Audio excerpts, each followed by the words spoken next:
Hello, nuclear enthusiasts. I am Leonidas. This is Nucleares, and today I wanted to get back to kind of the concepts a little bit.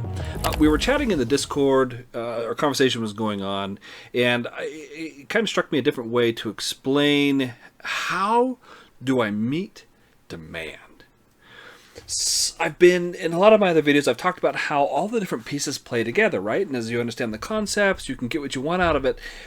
But the way that I looked at it in this new light was, well, sure, but how does that work in practice? How do I apply that? I get that this fills that, and I need to supply this. So I'm loading an old game, and yeah, my core vessel that's still bugged. It should be fixed in the next one that's coming out, by the way. But so I'm loading this game because I want to kind of demonstrate this, and there we go. Okay, so how do I meet demand? The easiest way to change your demand, whether it's up or down, I'm going to turn on resistor banks to demonstrate this, is through the MSCV. That's the fastest way, period. By going up, well, I should have shown you that before. By going up, right, I raise my demand. Okay? By going down on my main steam control valve, by even just one, I lower it. I went back to where it was and then down again. For me, my setup, moving the MSCV changes that by about 1. Well, there's implications that come with that. So, for example, as I open this up to 6, more steam is let out of that's sitting inside of our steam generator. Well, as more steam exits, the water level inside is going to drop. I need to replenish that water level. The way I do that is with my secondary pump. My secondary pump is what brings the water from the condenser back to the coolant volume in my steam generator. To get those in balance, right here, loop 1 or loop A, loop 1, loop A. To have these in balance means that the rate of steam exiting is equaling the water being replenished, and if this actually worked, it would be the amount of water being boiled off into steam. Because you have water being boiled into steam, that steam being let out, and then how much is being replenished to be boiled again. But the gauge is broken in this patch, so don't worry about it. This is patch 2.0, 180, no. Well, yeah, 182 technically. So that's how these play together. The condenser comes into play with a higher temperature, meaning more efficiency. As my temperature goes up, I will eke out a couple more megawatts. A few. The reason for that is per unit of steam coming down, if the water that I'm returning back to the steam generator is already hot, we didn't cool it down very far, it takes less units of heat to heat it within the steam generator to get it to boil to generate that steam. If that makes sense. Well, that's great, but we're talking about boiling water. So where does that come from? Well, my heat source, the heat source for the steam generator is the coolant system, the primary coolant system, primary pump. But really that's just a conveyor belt. It's a heat conveyor belt. And it takes the units of heat generated in the core and drops them off in the steam generator to boil steam.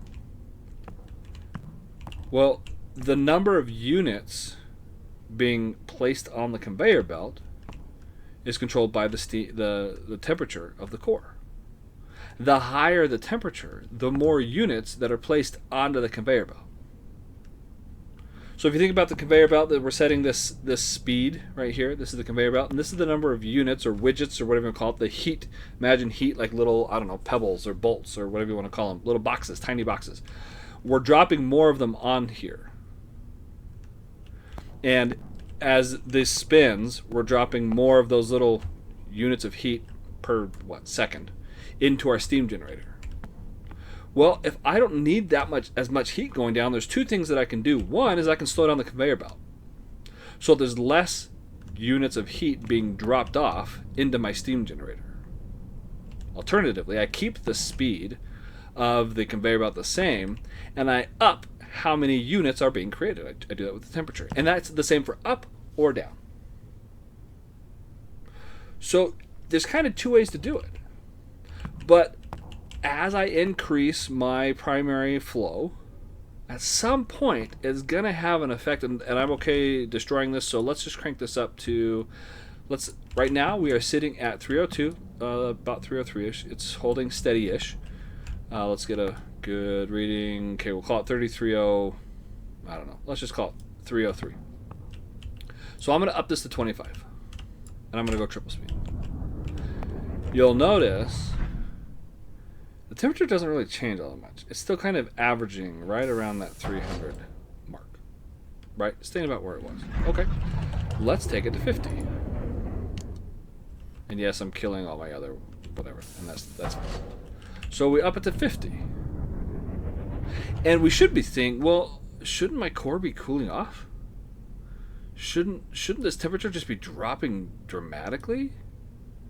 It has a little bit. We're down half a degree, not even quite half a degree.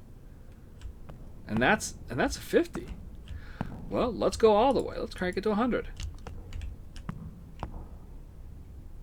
As we wait for that to go up, now it's dropping.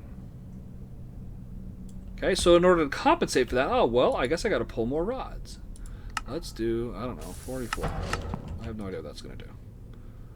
Probably not even enough. Nope, not enough. Okay, so we'll go even more. Let's go straight to 40. So what I'm doing, what I'm demonstrating here is that, yes, eventually my primary speed will reach a point where it actually does affect the temperature in my core. And so you say, well, then to hold that temperature, I guess I got to slow down my conveyor belt, my primary circuit, right? No, not necessarily. Pull the rods, or boron, and raise the temperature. That's how you compensate. That's how all of these play together. And I hope that makes sense in a practical sense. I just used the word twice in two different ways.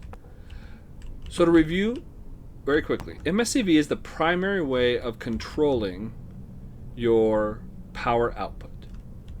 As you increase the amount of steam exiting through your main steam control valve, you're going to need to replace that water with more secondary. If they're in balance, the numbers, then however much you're letting out is being replaced by an equal number being allowed in from the condenser. Same works for down. As I go down and less steam is being released, well, that's less water being boiled off, or I need less water. And so the water level is rising because my inlet has stayed the same. Let me say that again. If I go down on my MSCV, less steam leaving, that means more water, more steam is being left behind.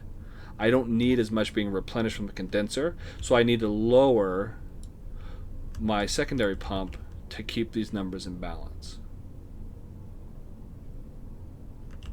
Well, in order to boil the water to begin with, I need units of heat. Those are brought to the steam generator by the primary pump.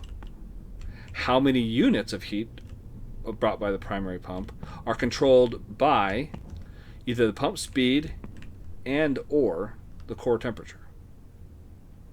You can raise it and lower it as necessary.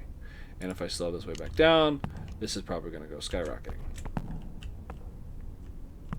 Now, it will also have an effect, a slight effect, on your energy production with your primary speed. As you increase this and more units are being sent down, it does increase your output slightly by a couple megawatts.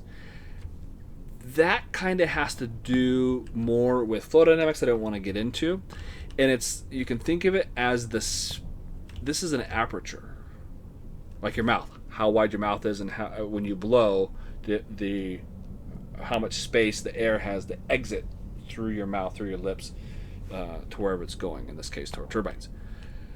Well, the pressure goes up when you increase heat brought to it via the primary. And as the pressure increases, the speed at which it's exiting through this aperture is goes up and increases your torque. Has our temperature gone up? Yep, just as expected. So, and I'll demonstrate this now.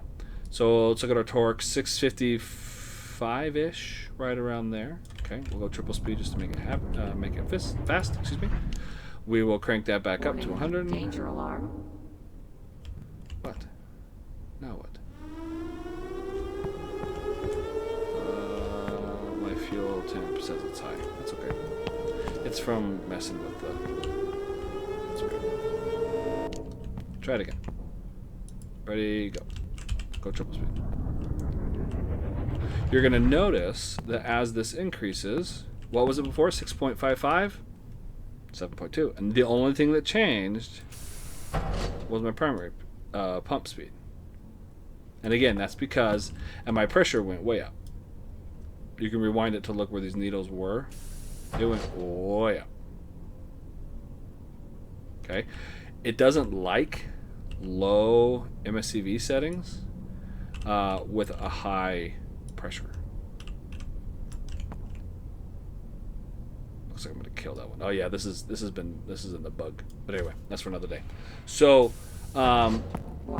Danger alarm. yes. Got it. Okay, let's slow it down to make it happy again. So note that, and look, all we did was mess with the primary, and we came up actually 10 megawatts. I mean, it was a big jump, but hopefully you're understanding the concept that I'm trying to demonstrate here. So now we'll do a real recap. Main ways through MSCV. As the steam exits through the MSCV, you control the water level that's being boiled off and replenished through the secondary. The heat delivered to the steam generator to create steam is brought through the primary. The primary also has a slide effect on how much energy is produced based on the pressure, because it directly affects the pressure. If you want to know more about that, I'll do another video. The units of heat available to be brought by the primary cooling pump are from the core, the temperature of the core. And that's kind of how they all play together. And then the condenser, the higher it is, the more efficient your production will be, because less units of heat are required per unit of water to make it boil. It's that much closer to boiling. Instead of going, say, raising the water temperature from, 20 degrees to 100 to boil, right now it would only have to raise it from 58 degrees to 100 to make it boil. So less units of heat. Warning. Danger alarm. I know. I've killed my steam generator. That's what it's talking about over here. Now these guys. So anyhow, I hope that's been useful. I hope that has showed a little bit another way of looking at the concepts of this. Come join in the Discord, ask the questions, have the conversations, and yeah, I hope you're enjoying this. We will see you again soon. I am Leonidas.